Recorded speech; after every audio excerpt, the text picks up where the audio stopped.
What is the most valuable thing in the world?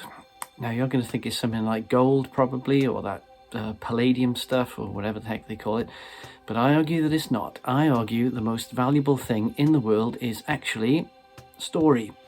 The stories that we tell ourselves on a 24/7 basis.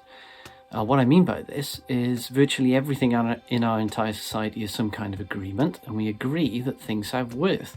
We tell ourselves a story that one day, if we have billions upon billions of dollars, or pounds, or euros, or whatever, then we'll be happy, or I'm a person of worth, or I feel powerful now.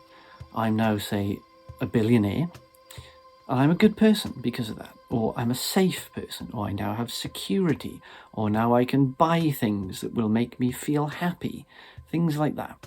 These are all stories that we tell ourselves after achieving some kind of materialistic goal. So my argument is, story is first. We do all our materialistic things so that we can tell ourselves a story about how we're now safe, or wealthy, or good, or whatever. Great, you say. I see where you're coming from with this argument. Story is the most valuable thing there is. So, how do you make stories memorable?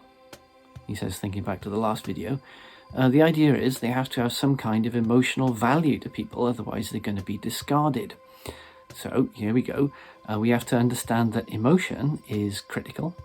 And we have to understand that story is also critical, otherwise people ain't going to remember your stuff and it isn't going to have any value to them. What this means is filmmaking and video making and everything like that is absolutely subservient to story and emotion.